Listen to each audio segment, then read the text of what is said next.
I'm in Max. You are listening to Happy Jack's RPG Podcast. I'm in Max.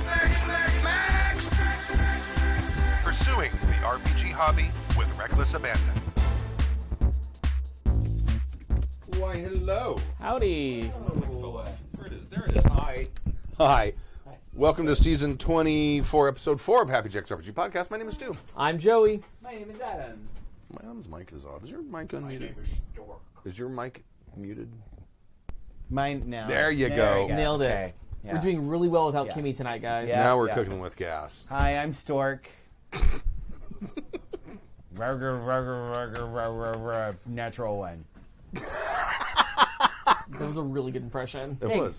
Hey. Hi, I'm Kimmy.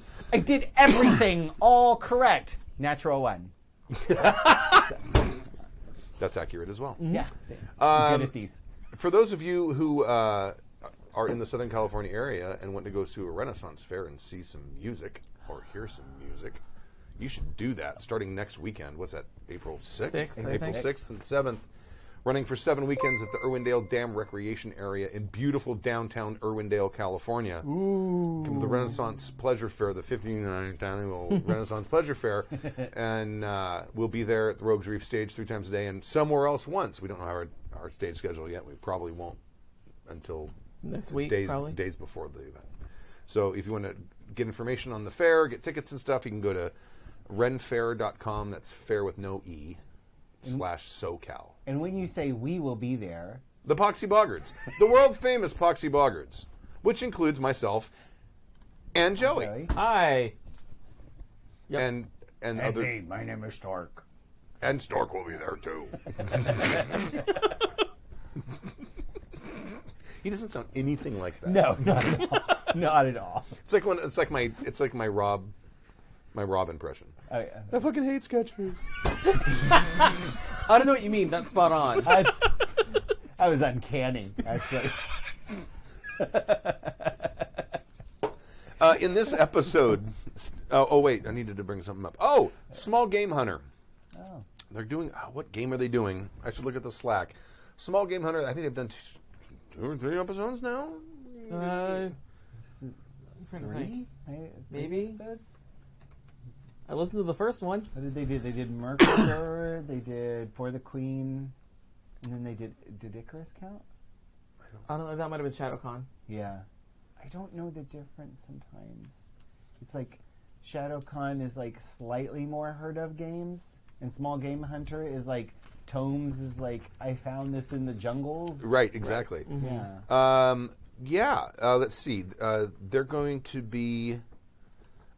Small Game Hunter. It's right now. You have to watch it on YouTube. It's not on iTunes yet. Once they get a couple more episodes under their belt, we'll put it up on iTunes. They're doing a game called the next episode. I don't know when they're playing and when they're recording. They're doing. So this isn't a very helpful plug.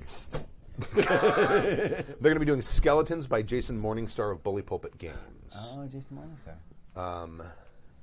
And let me look and see if it's in the schedule. You can go to happyjacks.org/schedule. So we're doing a thing. We can't tell you when it's going to happen or what And it's has it been going updated? to be or where you Big can bucks, find big bucks. it. No Emmys, stop. Oh, Saturday, March 30th at noon tomorrow. Oh, well, there you go. They'll be recording Small Game Hunter, so you can watch that live. And that will be fantastic. So there, I did that. Okay, in this episode, Steve from SoCal writes in about exotic atmospheres in Traveler. Out of Print GM sends us his report from ArieCon, and Slowjack sends us a Hara story. But first, if you'd like to email us, you can email us at happyjacksrpg@gmail.com. That's happyjacksrpg@gmail.com.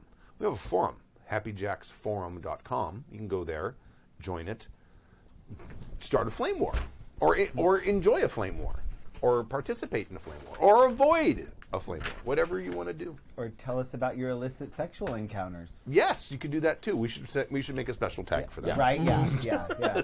I never thought it could happen to me. Happy Jack's Forum, just like the Penthouse Forum. Right. Same thing. Right. Social media. We're on Twitter, Instagram, Facebook, and MeWe. Happy Jack's RPG, all one word. We're at 173 MeWeans.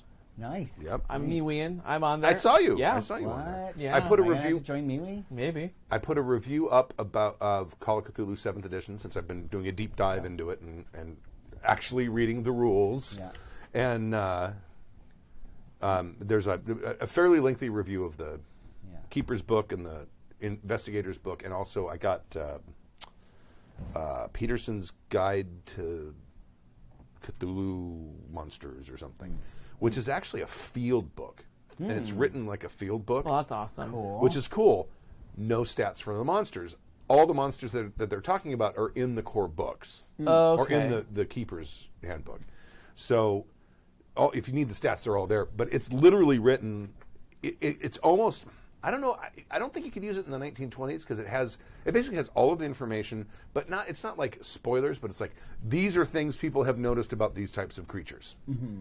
So you could use it as a prop, like have a page and take a page of it and say, "Oh, you find this, stuffed in some back of some That'd be book cool. or something." Yeah, That's cool. but it's not, and it doesn't break the fourth wall. Yeah. it's like this is a field guide to horrible monsters. Oh, I love that idea. It's very cool. Yeah.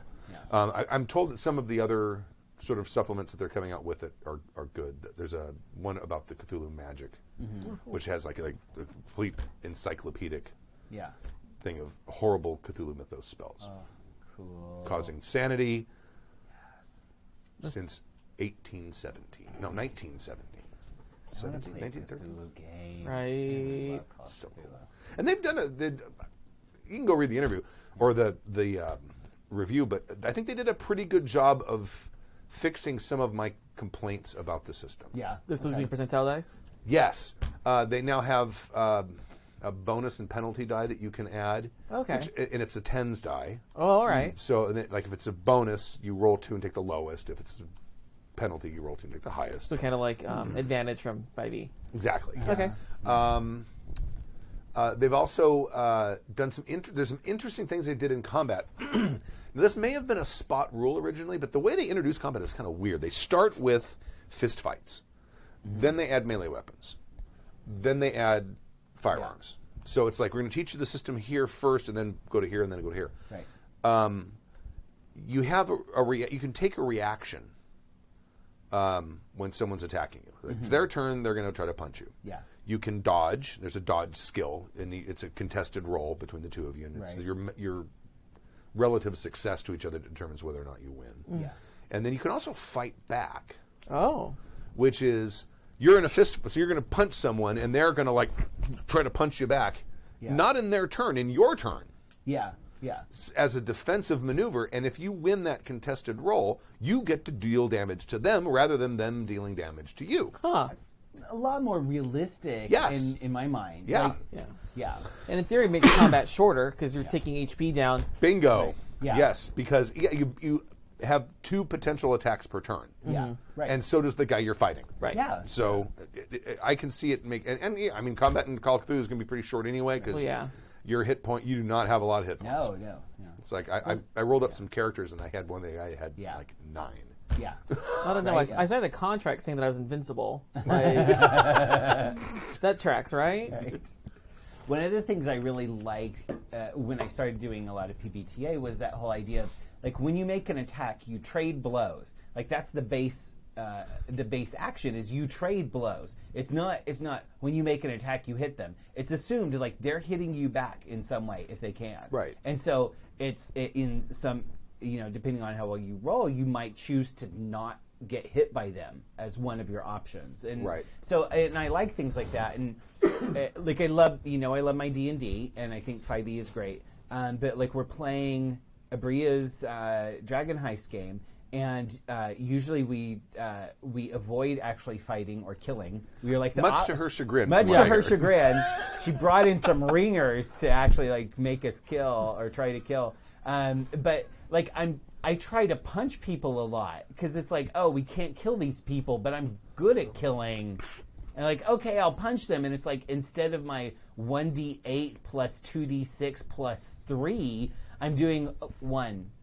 Well, What? Is it just 1 Maybe- point? Well, because I am a dex fighter. Oh, so I'm okay. really good at hitting them, and then I do 1 damage because I have 0 strength Oh, you modifier. just add your Yeah. Oh, okay. So like when you're doing unarmed weapons, unless you're a monk or or you have, I think there's a feat where you can do unarmed damage, but you do 1 point of damage unarmed, unless you have that thing. 1 point of damage plus your strength modifier. Okay. So doing a dex fight or doing unarmed combat is really inefficient. I know. I think in 3.5 unarmed combat was like a 1d3, like Yeah. 1d4 minus 1. Yes. Yeah, well, plus your damage bonus. Right. Well, yeah. Yeah. And I was rolling up characters last night to kind of 2 nights ago to try to just make sure I understand how character creation works. And one of the guys I made, I was rolling up the professors of the university where the game's going to start. One of the guys I made has like a build of 60 and a strength of like 65. and I'm like, wow, if he punches you, Yeah. he's going to do like a D3 plus D4 damage, which is for a punch. That's heavy. Yeah, that's a lot. It's not going to outright kill someone. They knock them out because yeah. one of the things they added is like if you take more than half damage in a single combat, in a single blow, you can be knocked out if you don't make a con roll, and you take what's called a major wound, which has different healing rules than the regular healing. So And they've kind of created some depth to the hit point system, so That's it's not nice. just hit points. Now I'm assuming this stuff wasn't in 6th. I don't remember it in 6th, but it's been so long since I read that book. Who knows? Right. I think that's good for Cthulhu, especially because in Cthulhu mythos, you don't fight the things. You investigate and then you run. Right. Like, fighting usually leaves you to you dying or going insane, and if you're lucky, in that order. Right. You know? Yeah. I mean, yeah, it having weapon skills and combat skills is just going to fill you with a false sense of security. Right. Yeah, Because if you look at the stats of even like the smallest monsters, it's like, Right, yeah. That's really cute, that gun. Yeah, That's yeah. super cute. oh yeah, Yeah, and if you can look at me without your brain melting, you can try to shoot. right. I will heal it next turn. So yeah, I'm still reading up. I was making my cheat sheets for my Google One or my OneNote document because I like to have like here's how combat works. And the order they wrote the book to teach you the combat system, not as a reference when you're playing, because it's hard to find shit. So I made like not a flow chart. They include a flow chart in it, which is handy. But I like to write out what the rules are and what the page number is for them. And I wrote it out and I realized this has to be all reorganized now. Yeah. Because I'm going to need to move this firearm stuff up here, and I changed it all around. So, but it took me like 3 hours. To do the combat Really? summary. Yes. Wow. Yeah. It's not uncomplicated. But once you kind of get it, it's like, oh, okay, all right, it all fits. But it's just if you were using that book as a reference in the middle of a game, you're going to be flipping back and forth between pages a lot. Yeah. I wish there were reference pages like that in books. Like, have your fluff. Yeah. I love the fluff, but like, give me just a sheet that I can flip to. Like, oh, okay, that's what I need to do. Well, it does have a flow chart, and it Right. gives you page references on it. So those are handy. And I took photographs of those and put it in my one. Yeah. So. And I'm prepping for White Wolf right now. Changeling. And Changeling, the Dreaming 20th anniversary edition. Be coming up in a couple weeks, probably. Yes, coming. I think we start April 22nd, actually. Excellent. Players are Gina and Rob and so good, and Jim and Clara. So I've got a really awesome group. Oh, good. Yeah. Awesome. So, but I'm prepping, and I'm reading back through the Changeling book, and it's like, wow, yeah, that's right. There is like 300 pages of fluff material, which is awesome, very inspiring and beautiful. But then there's like 20 pages of rules spread out over the 300 pages. Oh yeah. And it's like, and you get Vampire's the same way. you get like 3 actual pages of like, here's a chart of explaining this whole thing, and the rest of the rules are buried somewhere in the flavor text. It's like, White Wolf, I love you, but give me some tables. Right. Those are Onyx Path. Onyx Path producers. Yeah. But I mean, They're way better. Which is so weird because the Onyx Path version I got of New World, the what's Chronicles of Darkness. Yeah. They had that. It's like, okay, this section's about the rules. Here's the rules. Boom. Yeah. And it's 3 or 4 pages. Very concise, not a lot of fluff, not a lot of flowery language. It's written Yeah. like a technical manual. It's like, boom. Now I understand how the game works. Do Yes. that. Do that with everything. Right? Yes, please. Give us the fluff later. Like, let us read the fluff later. Yeah. Right. Yeah. I want the fluff. I Oh, love the you fluff. can put the especially fluff on up change. front if you want. Yep. But just tell me where the rules start. Yes. All right. Oh, yeah, we have emails. Yes, Oh, we do. hey. Exotic Atmospheres and Traveler from Steven SoCal. Generalissimo Stu and the Happy Jacks Junta. Did you ever play the game Junta? No. What a fun game. You're all like ruling families in a banana republic. And Nice. when you start the game, I don't remember exactly how it happens, but one of you is declared El Presidente for life. And the goal of the game is to put as much money in your Swiss bank account as you possibly can.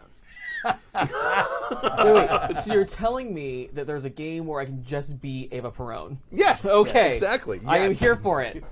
And it's so much fun. I wish I don't even know if it's still in print, but it was. I very want to be fun. Rainbow High. Cry for me, happy jackers. The truth is, I never left you. Sorry. All through my wild days, I'm that had existence. All right. I have recently been inspired by some of Stu's world building in the Ashes of Exodus campaign. I want to spur a short discussion on the topic of unusual atmospheres in RPGs and how to do them justice. Early in my investigations of the Traveler World Creation System, I was a bit flummoxed by the fact that statistically most planets would have at least some somewhat unusual atmospheres in some way or another. I struggled with how to make different worlds unique and interesting. In my humble estimation, you could handle this in at least 3 different ways. 1, Star Wars/Star Trek. Ignore it. Everyone speaks English, and more or less every world you have any reason to interact with is Class M and has easily breathable air. This certainly is easier to do and doesn't distract from more character-centric games, but it loses some of the flavor. 2, rules as written. Raw. Traveler. Simply impose the official penalties or restrictions on a tainted or caustic versus toxic atmosphere, and don't dwell on it much. While this fleshes out the world a little and may explain why one world is easier to populate than the next, it feels a little bit like you're just punishing the characters.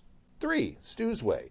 I've really liked the couple of worlds which have been discussed so far, which have distinct and unique atmospheres and environments that give the setting a bit more of a personality, in addition to having some mechanical effects. This obviously takes more work on the GM's perspective, and also takes some of the spotlight time and focuses it on the NPC, which is the setting itself, but also really adds to the immersion.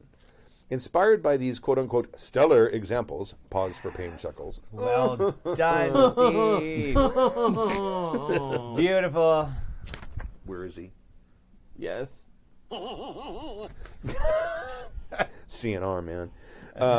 So, inspired by these stellar examples, I started some random brainstorming and will offer them for your consideration. I tried to lean towards mostly breathable so as to allow freer exploration, but with some side effects.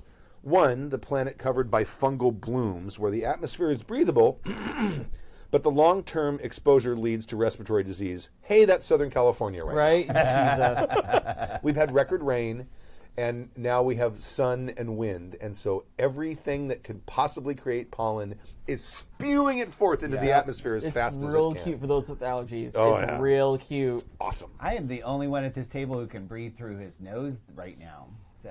Oh, I've been taking. I've had a year and a half now of allergy shots. Oh, yeah? So You doing all right? Nope. Daily allergy meds. Only reason I'm upright. I'm also always on daily allergy meds. Number 2, breathable or not atmosphere, but thin with an overactive star whose solar flares are strong enough to blow away the atmosphere periodically. 3, breathable but contains quantities of chemicals which cause mild euphoria and addiction. That's interesting. That one, right? Boy, that population would grow. Right? Yeah. Our planet is made up of nitrogen, oxygen, and OxyContin. Yeah. Or smack. Right. 4, breathable, but it just stinks. That reminds me of the Foundation series, the first Foundation book. That guy, Asimov goes on this little tangent about the fact that he gets to this planet. I don't even Trantor. I don't remember the name of the planet. He gets off of his starship. He's like, "Oh, this planet stinks." and then he kind of goes on this little treatise about how it's really kind of rude to comment on the smell of the atmosphere of a planet because you offend the people that live there. Yeah, right, yeah. I guess so. But if you live on a planet with excessive sulfur in the atmosphere, that's going to be gross. Yes, I guess you would get used to it probably. Yeah, eventually. yeah. Yeah, If you live there. You go nose blind eventually. Where I work, we used to be right next to a dairy. Right. Oh. Yeah. And that got ripe. And Right, most yeah. of the time we couldn't tell unless the guy was out there with the earth mover thing he had and he'd like mix it up and get the sweet stuff on top. Oh, yeah. And then suddenly, whoo, Ooh, and yeah, the there it is. flies. Oh my God, the flies. Yeah. The place was Yeah. nasty. It's gone now. 5, breathable or not, but contains high quantities of gaseous magnetic compounds. Don't look too hard at the science. And an overactive magnetosphere could cause magnetic storms, etc. I don't know if that's how magnetospheres work. If I recall- Don't look too hard at the science. Right. Magnetospheres, it's the difference in rotation between the core of the planet and the mantle, or the crust of the planet. Oh. Yeah. Which is why at some point our planet will get superdosed with solar radiation, because as it cools, as the mantle cools, that the difference in rotation is going to slow and the magnetosphere starts to go away. And that's the only reason we have life on this planet, because we have a very strong magnetosphere, because it catches most of the stuff from the solar radiation from the sun. Well, that's a downer, Stu. Sorry. Thanks. Well, So- if there's any constellation, we'll be long dead by then, probably. That's So, Yes. Yeah, I don't even know. I don't know if it's millions of years. Or, Right, yeah, I don't know. Breathable, but thick, foggy, or with some chemical which impedes electronic scanning. Doesn't stop manned exploration. Hey, you know what? That magnetic particles might do the same thing. oh too. yeah, for sure. Doesn't stop manned exploration, but allows for some mystery on a planet which no one has bothered to explore in person. That's interesting. I like that one. Yeah. 7, breathable at either high or low altitudes only. See Carper's Fen. I'll talk about that in a second. And then 8, breathable but containing high percentages of helium, which would be hysterical. I think that'd be really funny. We are the Lollipop Guild. We represent the Lollipop Guild, the Lollipop Guild, the Lollipop Guild. Oh, I got to take that call. Sorry. You want to finish reading that? I'll be right. Yes, I'll be yeah. outside. I'll be right back. Breathable, but containing high percentages of helium or xenon, which combined with unusual crystal formations cause fascinating. Want to say that word? Fascinatingly. That's the one. Unique acoustics. Any other fun examples you can think of? Note: this topic doesn't have to be restricted to sci-fi, as similar discussions could be held regarding traveling the planes in the D&D setting. Most of the time, it's all portrayed as rather Earth-like, but really hot in the abyss or the plane of fire. But maybe one of them also has a widely fluctuating gravity, or spots that are 100% sulfur, etc. Thanks as always for your time and attention. Steve from SoCal, the Grimace on the new forums. New forums. And Steve's back. Yay! Perfect timing. And I'm back. So, was it Carper's Fen? Yeah. It was Fen, called yeah. Carper's Fen. Yeah. Talk about Dolan's that. Peak was the Yeah, name of the Dolan's planet. Peak. Mhm. Oh, And yeah. that was a planet that it was a breathable atmosphere, and the whole conceit of the Exodus or Ashes of Exodus thing is that several hundred years, well, for a long time, Earth had been sending generation ships out. And if you send a generation ship to a star, you're going to do everything you can to make sure that you're not sending people to their ultimate death. Right. But you really don't know what you're going to be sending them to. Mm-hmm. So some of the quote unquote habitable planets they went to aren't all super habitable. Yeah. This particular planet, the atmosphere itself would be fine, but the plant life on the planet produces a toxin that's heavier than air. So it settles into the valleys and in canyons, and there's basically below a certain altitude. I don't remember what it was, I don't remember 1,000 either. feet or something Yeah. like that. They're sort of like this thick brownish yellowish, looks like smog, right? But it's thick, hard to see in, and it's toxic to humans. So it won't burn your skin, but you have to wear a breather if you go down into that. And once you're down in there, you can't see very well. Yeah. Right. So that's what I did with that one. And there was what's the other one? The the sulfur Caliban. Caliban. Is it sulfur based? Yeah. Sulfur based life forms. So there's a bunch of sulfur in the atmosphere, and it doesn't have oxygen. Yeah. So it's not breathable for people anyway. But there's a whole ecosystem there. Yeah. Built on sulfur rather than on carbon. Yeah. Yeah. See, and I really like doing these, and I originally come from the whole Star Wars, Star Trek world where you just kind of ignore it, like everything's Class M, everybody breathes air. And in oxygen, as Star we Wars, Know. maybe you don't even need windows in your spaceships. right? it's Yeah, I fine. mean, yeah. Well, Star Wars also is guilty of the Planet of Hats trope. Yes. Where it's, this is what this looks like. Great. Everyone is exactly the same from this planet. Yes. Oh, Admiral Akbar was an admiral in the rebellion. Okay, all Mon Calamari are great pilots, and they built all the starships for the rebellion. Yeah. Right. It's fine. Right. Yeah. I'm not bitter. I love Star Wars, but come on, George, come on. And ice planet, jungle planet, ocean planet. Right. Desert Exactly. planet. Yeah. Take a climate, turn it into a planet. Take a plant or animal life there, turn them into a species That does one thing. That does one thing. Yes. Yeah. And it does make your universe very easy to populate. Yes, that's true. But I like the variety. Now there is they made some effort, especially during Next Generation, to explain why in Star Trek everybody kind of looked the same. Everybody kind of looked like humans, and so there is I appreciate that they took that effort. And that reason is budget. Yes, that was absolutely the reason. Yeah. That was the reason. There's actually this great story about how when they were filming the pilot, they kept This original series? the original series pilot. They kept having to send the footage back to the color correctors, and they're like, "You did this wrong.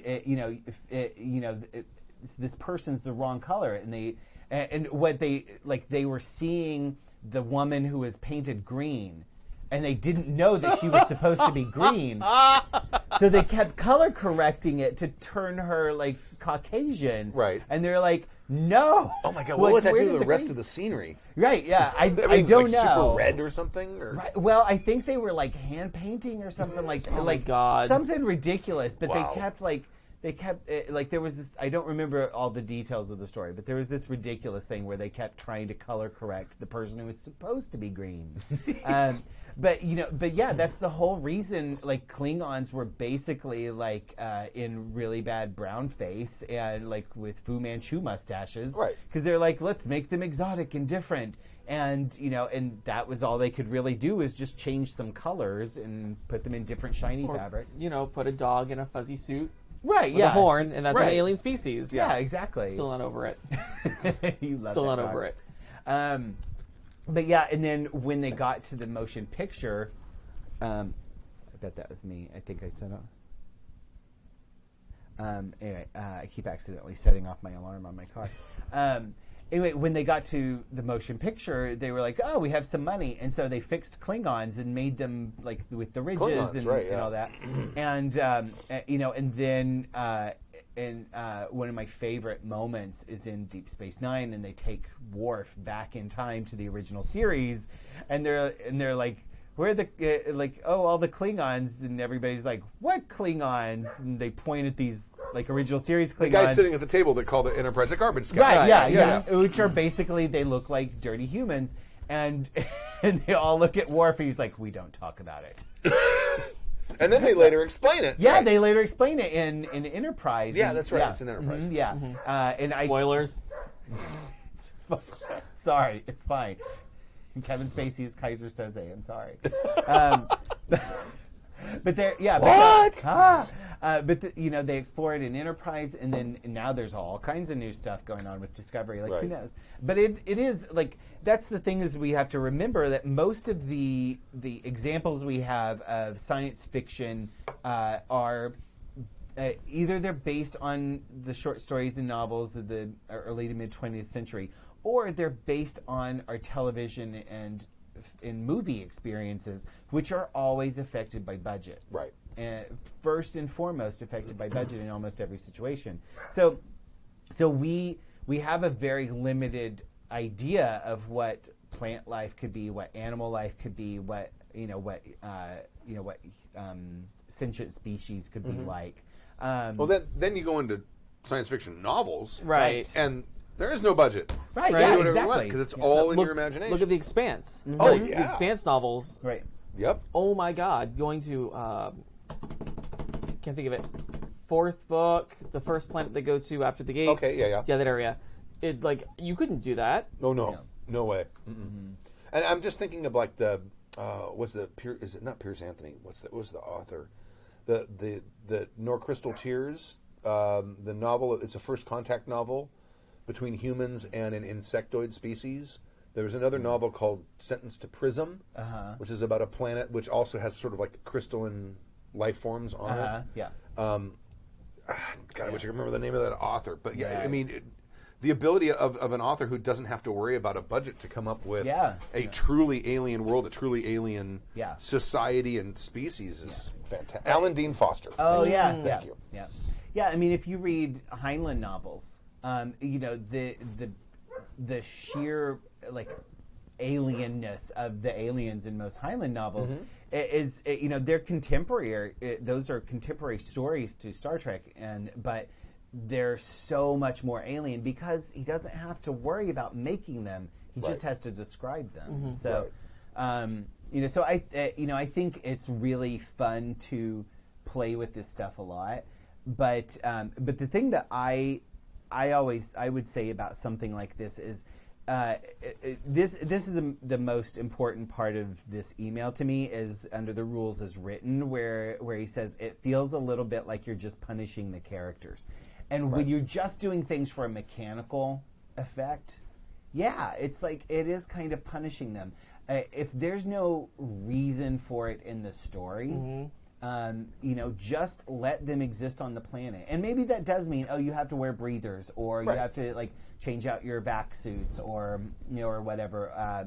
That's totally cool, but just give them the tools to do it. But don't let the story get hung up on how are we going to get around the atmosphere of this planet. Right. Well, I mean, like in Traveller, when you are randomly generating worlds, you roll and you get a number, and then the previous number you add to. Basically, there's like a formula you use to get the 6 digits that describe the planet. And it's the size, how much water it's got, or liquid it's got, the atmosphere, population, government type, and law level. Those are the things that you come up with. But when you're coming with the atmospheres, the higher the number, the weirder the atmosphere. Lower the number, the thinner the atmosphere. But one of the atmospheres is exotic. And that's kind of how this whole thing started. Was I needed an exotic atmosphere, but I didn't want, because if it was too exotic of an atmosphere, these people coming on the generation ship, they're just all going to die. Yeah. They're not going to. They're going to last until their oxygen supply runs out, unless they can figure out how to make oxygen. It's never going to become a real colony. It's going to end up being people hiding in their spaceship for hundreds of years. Yeah. And so that's why I wanted to come up with something that was kind of like a balance between that. It's like part of the atmosphere, you stay above a certain level, you're fine. But you go down too low, you're going to die. Yeah. And one of the interesting things, and I think you can create dramatic tension with this, is one of the atmosphere types is corrosive. So if you're wearing a vac suit, you can be in that atmosphere, but you can only stay in that atmosphere in that vac suit for a certain amount of time because it's going to burn through the seals. Yeah. And then it's going to compromise the vac suit, and then you're fucked. Yeah. Right. Yeah. And that can create a lot of dramatic tension in the game. It's like, okay, you guys have your suits on, and the last suit that burned up, it took 1 hour before it was compromised. Go. Tick, tick, Yeah. tick, tick, tick, Yeah. tick, tick, How are you going to save that person? You Right. got 1 hour. So Yeah. stop talking about it. Really though. But no, I was going to say, kind of pairing what we both are saying, it really depends on what you want the planet to do in your game. I mean, you kind of have this great thing with playing Traveller, playing any sci-fi game, where you have an entire world you can change the rules for to cater to your adventure. So if you want it to be a ticking time bomb, like they have to get this done in a certain amount of time, corrosive atmosphere is great. If you want the thing when we were dealing with the lurkers, you want obstructed view and needing hazmat suits, like that was great using a poisonous atmosphere. Yeah. Like it just really depends on what you want to do with it. Have it serve your story. Don't. unless you're trying to build the entire galaxy and then build your story based on what you end up rolling, which is an option in Traveler. Sometimes happens. Yeah. More than once, actually. Yeah, but just make sure that whatever you're choosing serves your story and serves what you're trying to get your players to do, instead of the other way around. And then you're not really going to punish your players. You're just setting the parameters for your adventure. Yeah.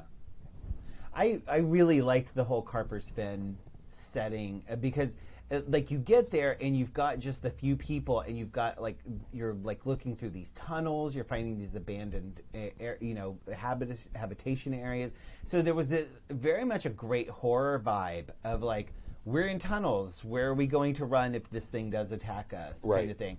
And then it's like, oh, here are all these Marines and you've got these giant armor suits and all that. Okay, now let's go down into the atmosphere. And it's like, you can't see. And that was a lot of fun because it was like, oh yeah, we got plenty of firepower now, but like, what if it gets to us before we see it? And, Right. Oh yeah. And so I think that's a really great way to play with different atmospheres is turn their challenges to guide your players into more interesting choices than we run up and we start stabbing. Right. It's murder hobo antidote in a lot of ways. It kind of is. Bobcat talking about alien species. Larry Niven's Puppeteers. Oh, Did you ever read the Ringworld series? I haven't read the Ringworld series. I've heard of it. The Puppeteers don't remember how many limbs they have, but they're sort of like this shaggy thing with a lot of legs. Yeah. And they're sentient. And they're the whole species, if there's a spectrum of stupid brave and horribly cowardly, they're over here somewhere. Oh, wow. Yeah. And one of the funny, I thought was one of the coolest things they did, because they like secretly study other species because their technology is more advanced, and they're super paranoid. Yeah. So they're like constantly looking at other species and trying to figure out what their thing is and see if there's some way that they can manipulate them in some way to make them less of a threat to them, right? Okay. And at one point, they heard about this human concept called luck.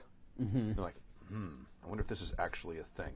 Can we manipulate these people so that if more lucky people mate and see if we can concentrate whatever genetic things are causing luck? Luck eugenics. And it works.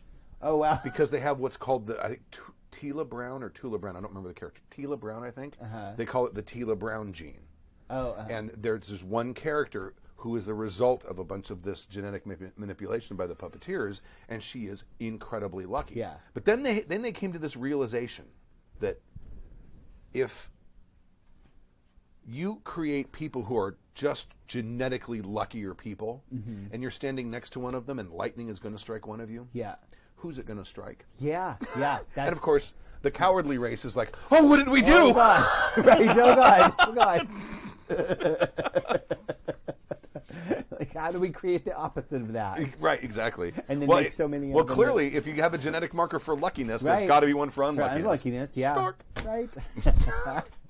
I did want to talk a little bit about adapting this to D&D setting, because I think that's a really untapped area for fantasy games. Oh, yeah. And like the Underdark, like it shouldn't just be about darkness. Like caves have all kinds of buildups of gases and things like that. It happens in coal mine accidents yeah. all the time. Yeah. So like how is your party going to deal with being in the Underdark? Like, but I also again think if you're going to put them in these kinds of situations, make it important to the story, and or give them a way to just get around it. Like like if you're going to have your fantasy group go into this like plane that is impossible to breathe in, make sure they have like rings of breathing, or use it to sort of deplete their resources too. Right. I mean, Exactly. if you've got a mage or something that has some spell that can counteract whatever it is, he's got to use up a spell slot now for this every day. Right, yeah. And I think that can be a lot of fun as a challenge. But it just, like with anything, it needs to serve the story. If it's, if you're, unless you're big on strategy type RPGs, you like to play D&D with like hardcore miniature rules and encumbrance and stuff, then yeah, fine, add in an extra complication and Right. as a as just a mechanical effect. And it can even be like if you're talking about like a set piece combat, you can have an area where that's lower, and there's some sort of sulfuric volcanic gas that's settled in this lower area. Yeah, right. You can go in there, but you can't breathe while you're there. Yeah. So if you end your turn there, it's going to cause a problem. You can create a lot more tactical complications with it that you can't do as much with just terrain. Yeah. Otherwise, you're gonna get your vat of acid. Right. Like yeah. every dungeon has the Exactly. vat of acid. Yeah. Because troglodytes need vats of acid. Naturally. You do. Well, how else are they going to It's their major take export. baths? Right. Yeah, and you can look at spells like Stinking Cloud or or Cloud Kill and swarms and things like that. You can look at those and get ideas of what those atmospheric effects might be. But yeah, I think that's a lot of fun to throw in atmospheric complications as a part of the role play. So yeah, I like this idea. All right, excellent. Thank you there, Steven SoCal the Grimace, for the email. Yeah. Next email, gaming from Ericon from Out of Print GM. Who would like to read it? I'll take it. All right. Got it. He looks at how long it is first. Right. Okay, I'll do it. Right. Definitely didn't think about that. It pays to do the homework. Greetings, crew of the Good Ship Happy Jacks RPG podcast. This is Out of Print GM writing once again from Yorkshire. Last weekend it was my 49th birthday. Congratulations. And Happy birthday. Yay! And I got to spend the weekend at AirCon, now in its 5th year. Over 2 days, I got to play 5 games. I thought I would give you a quick rundown of what I got to do. Saturday morning, I played a game called Quest, written by a local chap named John Dodd, and his website is thedodd.com, THEDOD.com. It was a fun, quick, simple system, and all had fun was trying not to be eaten by carnivorous grass. Excellent. Saturday afternoon, I got to play a game called Black Hack. It's a random character OSR game, and it was kind of fun and enjoyable. Sunday morning, I got to play a game of Advanced Fighting Fantasy, which was a live time game. We only had 1 hour to get out of the dungeon, or characters would die. It was surprisingly fun. Was that like a LARP, kind of? Maybe. I think he means just took place in real time. I did something similar because I'm this nerd. If you can't tell from the shirt, there was a Legend of Zelda escape room situation at some hotel, and it was kind of a real time RPG. Not really an RPG, but you had to solve puzzles, kind of like an escape room. You were going back to a table, and it was okay. Maybe something like that. A lot of fun. Then Sunday afternoon, I signed up to play a random game, not knowing what I was playing. I said over the table the players was a bloke in his 50s and another in his mid-40s and a brother and sister 14 or 15-ish. The game we played was Teenage Magic Squirrel Girls, and it was hilarious. Each of our characters was a particular archetype: the popular girl, the science nerd, the loner, the sporty girl, and I got the stoner. I decided she was a schoolgirl when one of her abilities was to beat people up with her bong. The best way to sneak it around the school was to have it look like a trombone. Nice. I guess if you're a magical girl, you can do that kind of thing. You've obviously never been hit with a bong. I don't know if it's a big hookah, I guess. Right, yeah. That could Like a probably- bassoon. Yeah. It should have been a bassoon. Bassoon. Tell me a bassoon doesn't look like a giant bong. Yes, it does. Thank you. Yeah. It may actually work as one. Wait, did they curve up? Yeah. Or are they straight? At the bottom, they curve up, I think. Yeah. But it could be used as a bong. Yeah. Yeah. I bet that's on the internet. Yep. Someone find us a picture of a bong as a bassoon, or a bassoon as a bong. Which worked even better to my character when I got my superpowers and I had a control which I channeled through my trombone. I don't honestly think I could play a 14-year-old Japanese schoolgirl with magical powers on a long-running campaign. Why not? But for one afternoon in Yorkshire, I did, and I absolutely loved it. It was brilliant. P.S. Drink, and drink some more. Thanks for all the great stuff you do at the podcast. Keep on, keep it on. Hey, Excellent. Thank you. Well, there's someone related, an oboe bong. Oh, okay. Yeah. Yeah, I buy But that. it looks like a bassoon because it looks like it goes down and comes up above you. So Yeah. that could be quite a bong. Right. Yeah. But I don't see when anyone's actually smoking out of one. Yeah. There is someone smoking out of an oboe, though. Ah, Yeah, well, interesting. at least the oboe's good for something. I kid. I love the oboe. It's a That and beautiful playing instrument. Rite of Spring. That's Yeah. about it. And Peter and the Wolf. Oh, okay. Yeah, All right. Yeah. See, I like oboe. I would like to hear music come out of the bong bassoon. I think that would be That would be pretty cool. awesome. Yeah, yeah. I don't need trombone. No. Trombone. No. Trombone. I got 2 trombone players in my band. That's And true. it turns my stomach every time they empty their little spit valves. Oh my god, it was so funny. Oh, right. It's so gross. Like, Ugh. this is why I don't like brass sections. Like if it You always leave a collects, big puddle in the orchestra. right? Gross, dudes. Gross. You're the reason the band room smells. yeah. Yes, Yeah. they are. You are the should have stood closer to the toilet of band instruments. My band is also should have stood closer to the toilet band. I The don't know problem who it is is. there's only one. I don't know who it is, but there's one of them who's like, the toilet. Yeah. It's really just a It's suggestion. more guideline Right. than actual rules. Right. Yeah, right. Gross. Like I hate when I like go up to a urinal and I have to like stand in like squat position to like, not step in a puddle. Like gross, dudes. Yeah. Gross. Good for the glutes, though. I'm gonna put I'm gonna get a little nice brass sign. Please don't piss on the floor or the toilet. Piss in it. Yeah. Gross. I know it's band member. I know it's not Zachary. I know it's not me because I'm the one that has to clean it up. Right. Yeah. Yeah. Boy, if I find out who it is, they're gonna clean it up. Here's the mop. Yeah. Here's the Ajax. Yeah. Maybe they're just emptying their trombone spittle hole at the toilet. That doesn't make it better. Yeah. It's not. That stuff oozes out. It's still your body fluids on the floor. Play a wind instrument. Yeah, one Or a of stream. one of them did that like for a whole rehearsal, just like right on my hardwood floor. I'm like, No. what are you doing? Please put a towel down. Oh goodness. Oh my god. No. All right. Oh, before we go on to the last, thank you for the con report. By the way. Yes. Yes. I looked up Advanced Fighting Fantasy. Oh, There's a second edition and it's on Drive-Thru RPG. Oh, cool. And it's got 5 stars and 17 ratings. And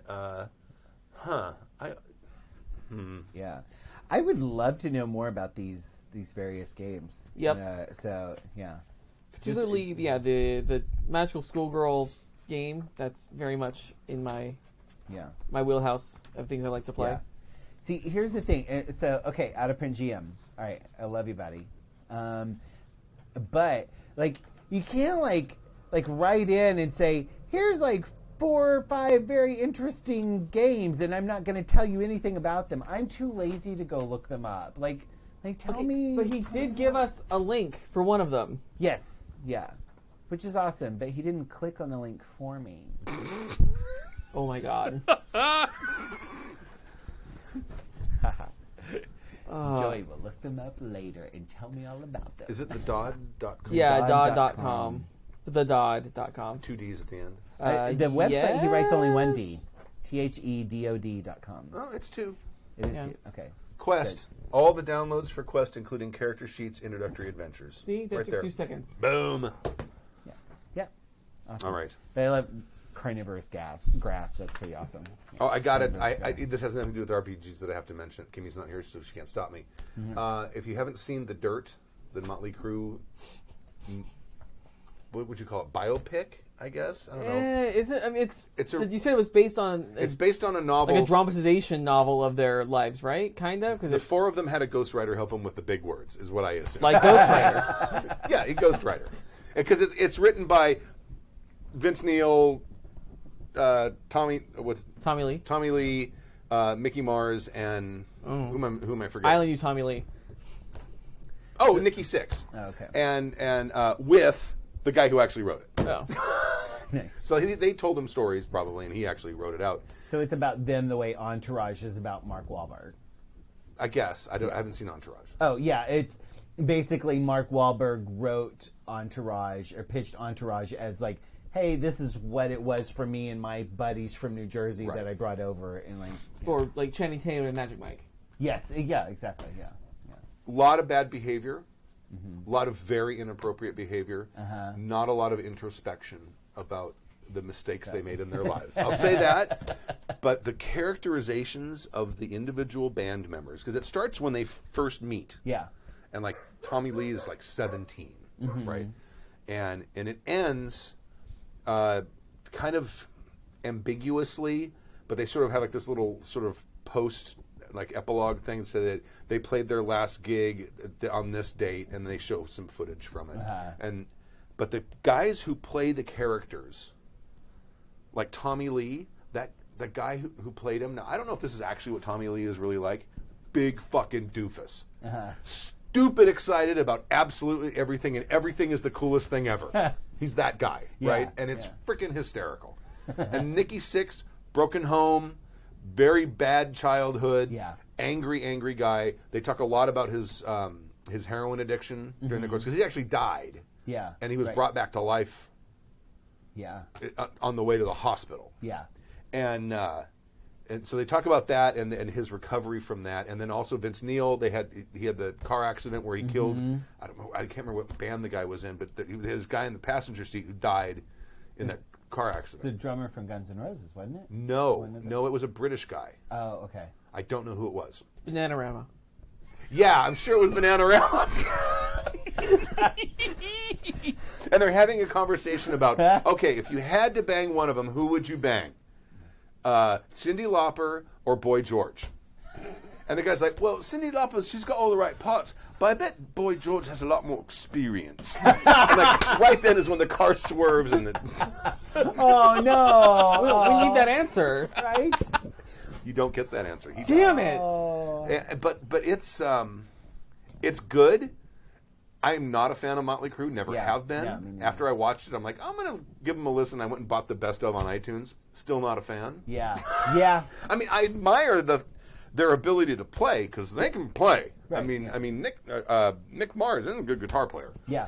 But yeah, the hair rock was never my No. genre. I never really liked it all that much, and I like it even less as I get further and further away from it. But, yeah, it's kind of like the disco of the 80s. right? Yeah. No, there's some still disco songs that I will get down to, like. Well, exactly. It's the disco. There are some disco that I'm like, oh, okay, I really like this. Sure. But, But then there's all the rest of it. right, yeah. It's like all of the stuff that never hit number one on the exactly. charts. Yeah. It's like that sort of mediocre underbelly of disco. yeah. Same thing. You with can say it, Disco Duck. just. That was actually a parody, I think, of disco. Was it though? Wasn't that by the same guy that did It was by Rick Dees. It was Rick Dees. Yeah. Okay. And isn't disco just really a parody of itself? Yes. It became that, certainly. Yeah, Yes. yeah. And it's it's funny because I have a best of Duran Duran CD, and the very first song on it is it This Is Planet Earth? I can't remember the name of the song. It's one of their very first songs from their first album, which I don't think was even in the 80s. It might have been 79. It was very early. It is fucking disco. They started out as a fucking disco band. Yep. I mean, I'm listening to it and like, this has all the parts of a disco. It's got the syncopated bass. It's got the on the drums. And it's like, this is disco. Yeah. All right. Horror story from Horror story. Slowjack. All right. Dearest of the happy and the jacks, douchiest of the delightful, gamers of the highest esteem, P.S. obligatory obliged. Well done, Slowjack. How does the order even go? Anyway, on to a horror story, a sordid tale of failure of both GM and player. How can this be, you say? Welp, I've a talent at fuck-uppery, I guess. First, to the context. I'm a longtime GM for my group, and after a particularly arduous stretch running a mythic-level, hyper-epic, superhero-esque game of Pathfinder from 1 to 20 full on the whole shebang, Oh, man. I was feeling quite burnt out and terribly jaded. No kidding. And I got that sentence perfect on a beer and a half. Yep. As one does, I switched it out, gave up the reins of control and responsibility, sat back in the next couple of games, and dialed up a lowly murder hobo or two of my own to play. My group had been gaming together for quite a long while, 15 plus years. Ouch, my hip, get off my lawn. And it's only in the last couple of years that one friend of mine has taken upon himself the mantle of DMing. He's no longer strictly new, but he did go through the first couple campaigns, hitting a number of noob DM curbs face first. And at his request, I was forthcoming with as much advice as I've gleaned from my own long years of such fine and lovely shows as yours. Oh, thank you. He very much took much of the advice to heart and has done a fine job of developing his own very brutal and grim dark style. Awesome. On to the horror. We were chatting in an after-action report kind of way about a recent session of a Hai Wuxia action-adventure, Chinese mythology sort of game. We're still in Mathfinder, as that's the system he's most comfortable with, but due to the design intent of crazy high action, he's going out of his way to give us super abilities and playing it loose and goose with some of the more typical rules. We also play only once a month with sporadic attendance of 4 to 7 players, so there's been a bit of hand-waving and so on to get us from one spot to another on extended travel scenes. One of these cool abilities was thus. A player has a super shadowy themed witch, very cool, who developed the ability to shift the whole party through into the shadow realms and navigate the secret paths with a proper survival check, allowing us to move great distances in the quote-unquote real world. Well, wouldn't you know it, as is often the case, on the very first time trying this ability, this character totally botched the roll, and this seemed to catch the DM off guard. He quickly and obviously improvised some consequences that weren't particularly consequential, and we landed at our designated set-piece adventure site without much of a muss. Adventure, violence, and kung fu ensued. Later in our discussion of the event, I started to go off on how the secret path should do this, or that, or the other, and if there were roles involved, the consequences should be one way or not, and so on and so forth. The Shadow Realm should have felt interesting or dangerous and not like a montage of the 101 at rush hour. From my high horse of DM generalship, I started championing 2 to 3 optional plot paths, building out my own headcanon of how that could have gone and generally going off on him about wrong, bad fun. Aww. And then he hit me with this. What's your fucking problem with my game, dude? And it hit me. Oh shit. I don't have a problem. I am the problem. Dun dun dun. My DM hat and my player hat got all stacked up, and my desire to deliver sweet content was bubbling up into his game. He hadn't really done anything wrong. I just decided to stick my big fat DM brain into his game and tried to shovel a whole shit ton of ideas onto it. My desire to GM had returned whilst I wasn't paying attention, and my relatively poor player habits were entitling me to get all up in his business. I was both a bad GM and bad player all in one dumb text exchange. I backpedaled like a pro and apologized and tried to contextualize and quantify like a boss. Fortunately, me and this guy had been gaming together for a short forever, so he basically just brushed it off, and we went back to normal where I manhandled the rules, and he throws incredibly difficult encounters at the party, and everyone was fine. So this is my cautionary and likely rambling and overlong tale about how one can be the best of all fuck-ups at once. Thanks for entertaining the option of reading it, if I'm so fortunate to have you do so, and I look forward to your take on my poor choices. Rambling and overlong is exactly what I specialize in, so you're welcome. Thanks, Slowjack on the forums. PPS, well, I'm drinking, so you should too. Skål! Slanja. I GM mostly GM, and I find myself now.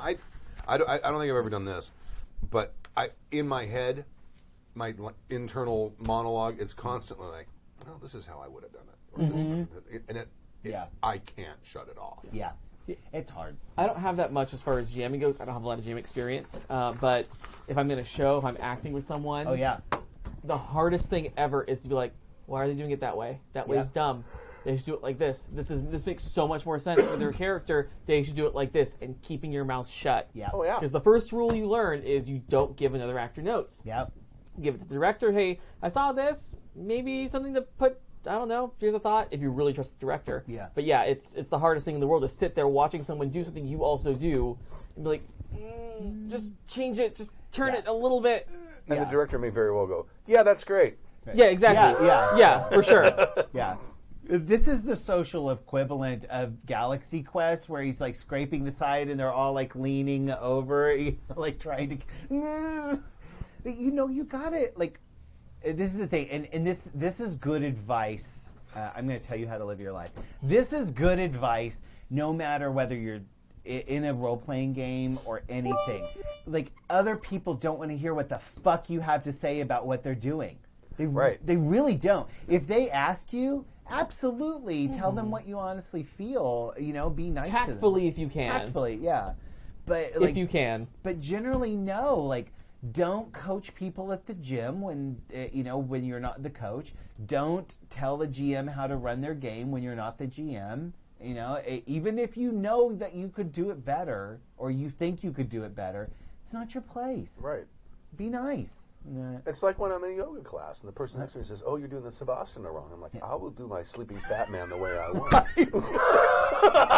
Yeah. Like, if there's a wrong way to do it, it's not Savasana. So, And that in Hindu, it actually translates to sleeping fat man. oh, it Because does it that's really? no, Oh. it doesn't. It's I was- like corpse or dead body. Corpse or pose, something. right? Yeah. Is what it, Corpse yeah, pose. corpse yeah. pose, yeah. So you will do your corpse pose the way you want to. Right, yeah. I have fallen asleep in. Yeah. Oh, yeah, it's great. Especially after the long session if it's warm. Oh, yeah. Like a 2 to 3 minute sleep during Savasana is so, like, oh my God, that's like a 4-hour nap in Oh, like yeah. a couple of minutes. Yeah, no, I just think this is really important, and especially for people who GM a lot. And I promise you, I have to like practice this on myself constantly. But sometimes you just got to shut up and let the other person run. Oh, And, yeah. You know, And even when they ask you for advice, you got. yeah. I mean, we counsel people to ask people to ask, not ask for advice, but ask for feedback in games all the time. And I ask for feedback in games all the time.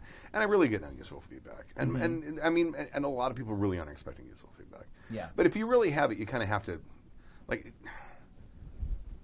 you said couch it politely or what? Tactfully. I call it the shit sandwich.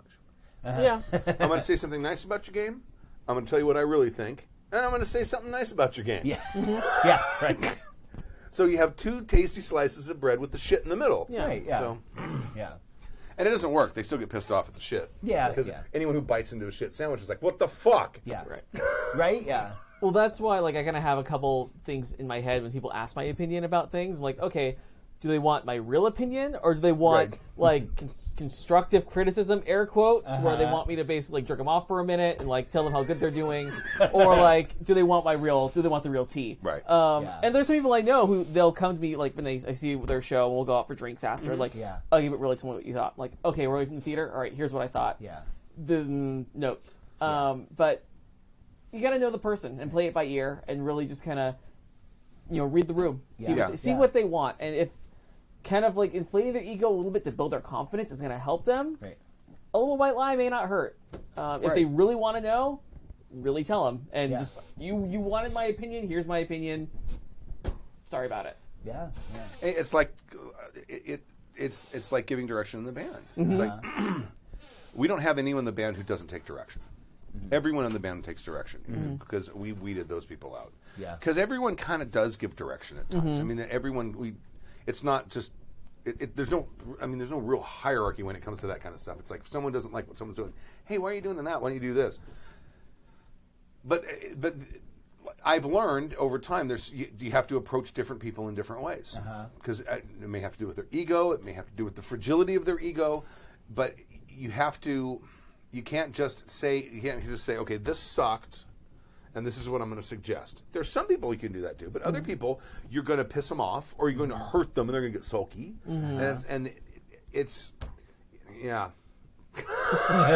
Yeah, it's true. Yeah. There's a moment, if you go back and watch the last Dragon Heist episode, you can see it. And like, Bria had, something had come up, and Bria is the DM, basically like made a ruling.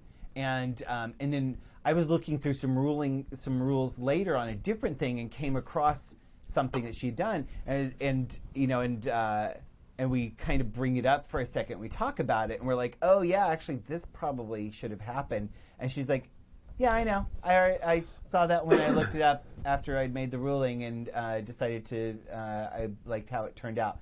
And I'm like, okay, cool. And and to me, like, I feel like I did the right thing in that circumstance.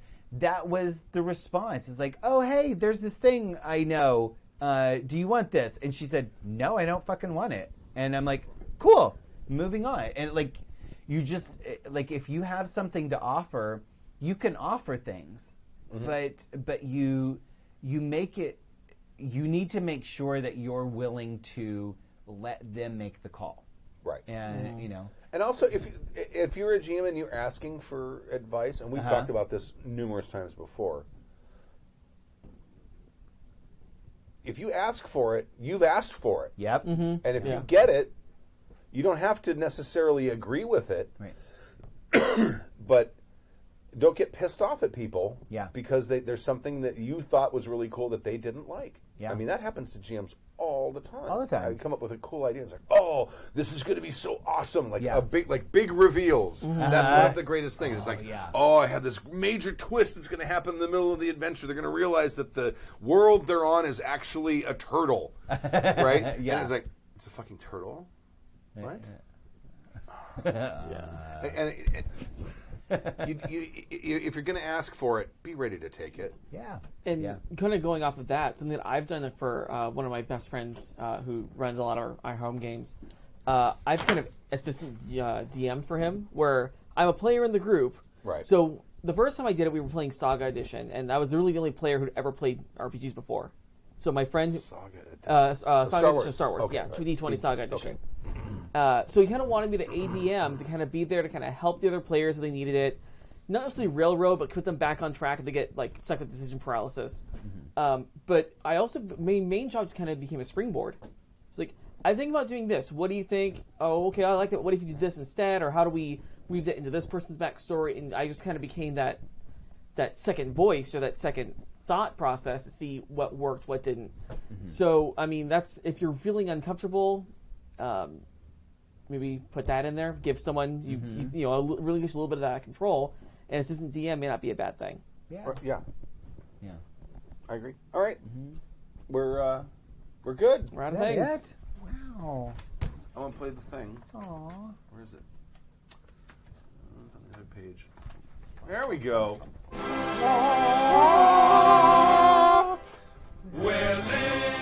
Thank you for joining us for season 24, episode 4. Drink. Or mark off your bingo card. Happy Jack's RPG Podcast. My name is Stu. I'm Joey. I'm Adam. MeWee! MeWee! Mark it off.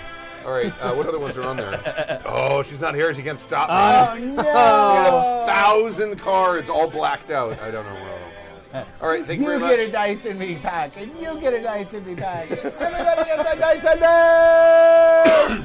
And we'll see you next week, Friday, 7 p.m. Pacific time, right here at HappyJacks.org/live. What? Dice in me, or is it Easy Roller Dice? That Easy Roller Dice is our sponsor, is it? Sometimes. I don't know. Oh, okay. No one's I don't sponsoring know. this episode, but yes, I love your Easy Roller Dice. Okay, all right. Thank you very much. We'll leave the song.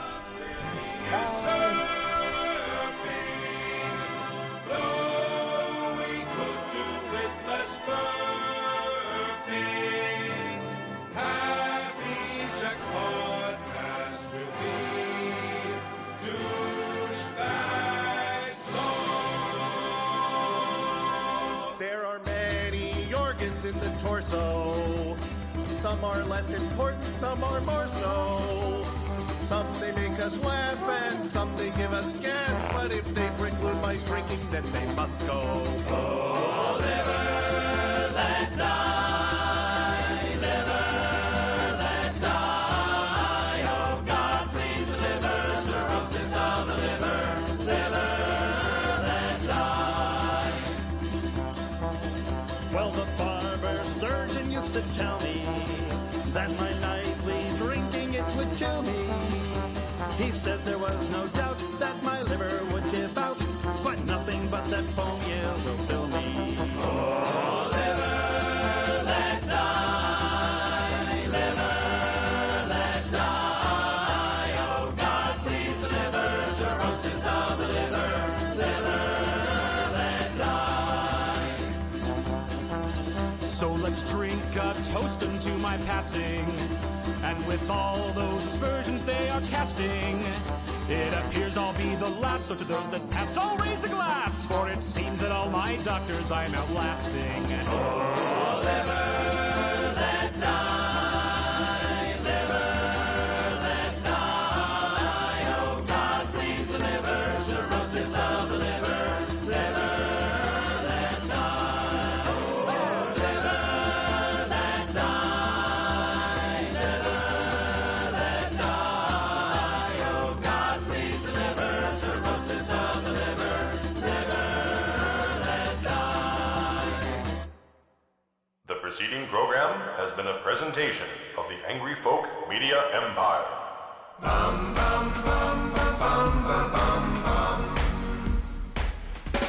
Why problem make when you no problem have you don't want to make? Badass. Go away, Baton!